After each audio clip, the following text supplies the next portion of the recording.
안녕하십니까. 사주상담가 이기호입니다. 유명인 사주분석, 오늘은 갑자기 세상을 떠난 고 희성씨가 되겠습니다. 우선 희성씨의 죽음을 안타깝게 생각을 하고 고인의 명복을 빌겠습니다. 희성씨의 사주를 한번 분석을 해보도록 하겠습니다. 희성씨가 임술년, 임인월, 김이일 이런 3주를 갖고 있는데요. 사주를 분석할 때에는 일간을 중심으로 분석을 한다고 말씀을 드렸습니다. 희성씨가 기토일간이거든요. 일간이 토기운일 때는 동과 여자를 나타내는 재성운은 수기운에 해당이 되고, 인복을 나타내는 인성운은 화기운에 해당이 됩니다. 그리고 건강을 나타내는 식신상간운은 금기운에 해당이 됩니다. 희성씨가 목기운 하나, 화기운 없고 토기운 셋, 금기운 없고 수기운 둘 이런 3주를 갖고 있는데요. 시주를 모르고 3주만 보더라도 일단은 금기운과 화기운이 없습니다. 토기운이 좀 강해요. 그러면 이 사주 구성을 봤을 때 우선 우리가 생각할 수 있는 게 화기운이 없다는 것에 좀 주목할 필요가 있습니다. 화기운이라는 것은 인복을 나타내거든요.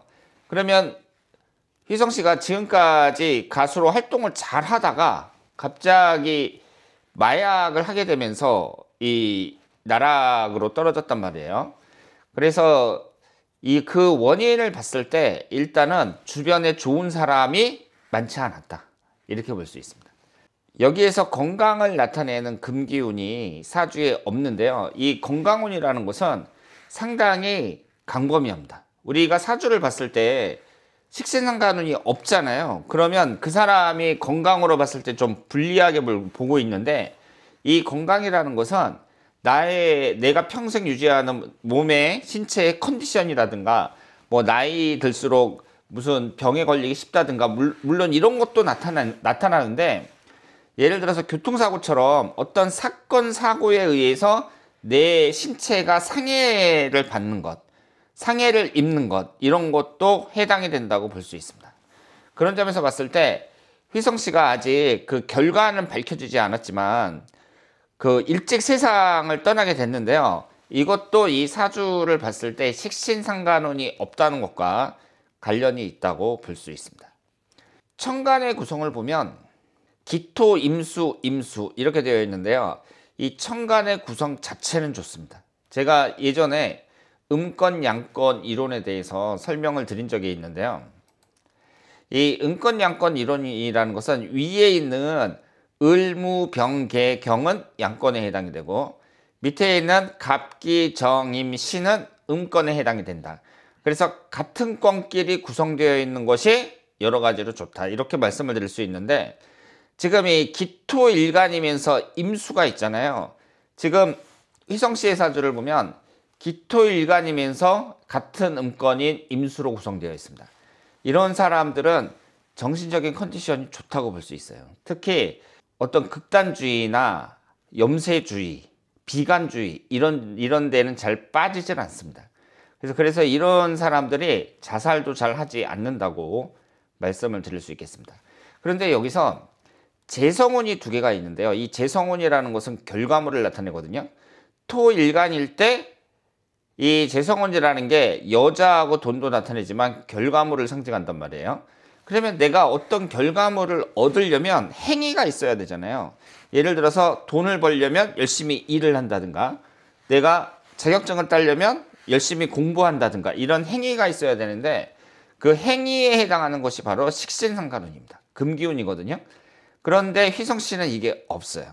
그러면 이런 사람들이 재성운만 있고 식신상간운이 없는 사람들이 부정적으로 나타날 때 어떤 현상이 생기냐면 일확천금에 많이 빠집니다. 일확천금이라는 것은 내가 어떤 그에 따른 노력 없이 큰 결과물을 얻는 걸 말하잖아요. 그런데 이것이 지지가 아니라 천간에 들어있거든요. 천간이라는 것은 정신적인 부분을 나타낸단 말이에요. 그러면 여기에서 이 재성운인 수기운은 결과물인데, 이것이 여러 가지 정신적으로 얻을 수 있는 어떤 큰 기쁨, 그러니까 뭐 나쁘게 얘기하면 무슨 활락 이런 것도 상징하거든요.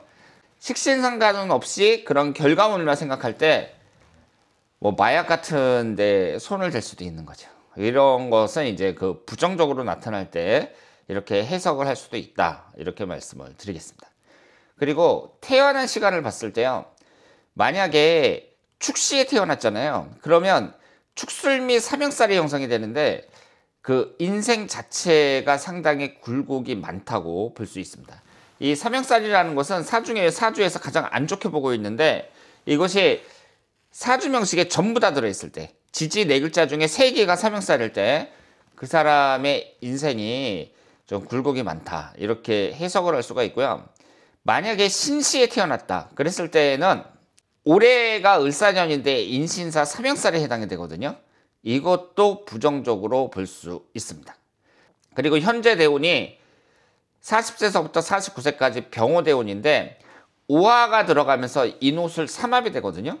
그러면서 화기운이 너무 강합니다.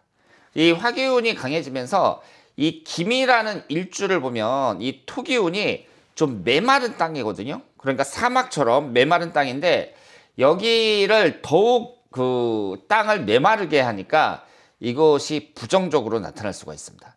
이 사주는 화기운이 없으니까 화기운이 용신운이라고 할 수 있는데 만약에 오시에 태어났다 그랬을 때는 용신이 아니라 기신이 되는 거죠. 화기운이 삼합에 의해서 너무 강해져 버리니까 이 병호대운은 기신이 될 수 있습니다. 그래서 태어난 시간에 따라서 이 사주가 여러 가지로 좀 부정적으로 나타날 수도 있다는 거, 이 점을 말씀을 드리겠습니다. 그래서 결과론적이지만 그 휘성 씨의 사주를 보면 그 사람이 이렇게 뭐 일찍 세상을 떠난다든가 뭐 이런 것이 아직 뭐 자살을 했는지 뭐 어떤 건지 결과는 안 나왔잖아요. 그런데 그 나이가 이제 40대 초반인데 일찍 세상을 떠났단 말이에요. 그런데 휘성 씨의 인생을 봤을 때 결정적인 게 뭐예요? 그 마약이라고 볼 수 있습니다. 만약에 마약만 하지 않았으면 사주 구성이라든가 여러 가지로 봤을 때 이상이 없다고 봐야 돼요. 그런데 이런 것이 내가 마약을 한다는 것은 처음에 누가 줬을 게 아니에요. 내가 먼저 막 찾지는 않았을 게 아니에요. 그런 점에서 봤을 때 인복도 없었다고 봐야 되고 자신의 건강을 상징하는 식신상간운이 금기운이 사주에 없었다는 거, 이것도 중요한 문제라고 볼 수 있습니다. 자, 그러면 다시 한번 휘성 씨의 명복을 빌면서 오늘 여기서 마치겠습니다. 대단히 감사합니다.